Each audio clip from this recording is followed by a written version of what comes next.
2022 विधानसभा चुनाव से ठीक पहले बीजेपी का दामन छोड़कर साइकिल पर सवार होकर सुर्खियां बटोरने वाले दारा सिंह चौहान 2024 के लोकसभा चुनाव से पहले एक बार फिर सुर्खियों में आ गए हैं। इस बार उन्होंने मौके की नजाकत को भांपते हुए समाजवादी पार्टी से इस्तीफा देकर भारतीय जनता पार्टी की सदस्यता ग्रहण की है। सोमवार को दारा सिंह राज्य के deputy CM Brajesh Pathak, KP Maurya और बीजेपी प्रदेश अध्यक्ष भूपेंद्र चौधरी की मौजूदगी में बीजेपी में शामिल हो गए।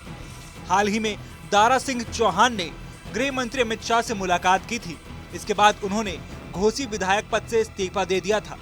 एक बार फिर बीजेपी की सदस्यता ग्रहण करने वाले दारा सिंह चौहान के अब योगी मंत्रिमंडल में शामिल होने की चर्चा भी चल रही है। आजमगढ़ से सटे गेलवारा गांव के रहने वाले 59 साल के दारा सिंह चौहान 90 के दशक में दयानंद महाविद्यालय आजमगढ़ से छात्र संघ चुनाव लड़कर उप मंत्री बने। यहीं से उनके राजनीतिक जीवन की शुरुआत मानी जाती है। इसके बाद काफी दिनों तक इनकी कांग्रेस से नजदीकियां रहीं। उन दिनों जब बसपा का जनाधार बढ़ रहा था तो उन्होंने मौजूदा राजनीतिक हालात को समझा और बीएसपी की सदस्यता ग्रहण कर ली और मायावती की पार्टी से जिला पंचायत सदस्य चुने गए। इसी बीच बीएसपी ने दारा सिंह चौहान को 1996 में पहली दफा और साल 2000 में दोबारा राज्यसभा भेजा।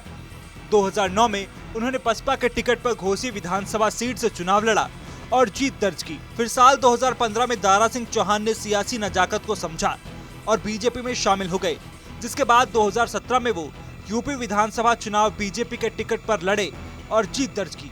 उन्हें योगी सरकार में मंत्री बनाया गया, मगर 2022 में चुनाव से ठीक पहले वो बीजेपी का दामन छोड़कर अखिलेश यादव की मौजूदगी में समाजवादी पार्टी में शामिल हो गए। उन्होंने सपा के टिकट पर 2022 का चुनाव घोसी विधानसभा से लड़ा और फिर से जीत दर्ज की। दारा सिंह चौहान अपने समाज के वरिष्ठ नेता माने जाते हैं और उनकी पकड़ पूर्वांचल में मऊ के साथ आसपास के 20 जिलों में है। एक बार फिर से बीजेपी के घर में वापसी करने वाले दारा सिंह चौहान को लेकर अटकलों का बाजार गर्म है। कहा जा रहा है कि 2024 चुनाव में ओबीसी वोट बैंक में पैठ जमाने के लिए बीजेपी ने दारा सिंह चौहान को 3 विकल्प दिए हैं। पहला, कि उन्हें योगी सरकार के पहले मंत्रिमंडल विस्तार में मंत्री बनाया जाए और खाली हुई घोसी विधानसभा सीट पर वो फिर से उपचुनाव लड़ें।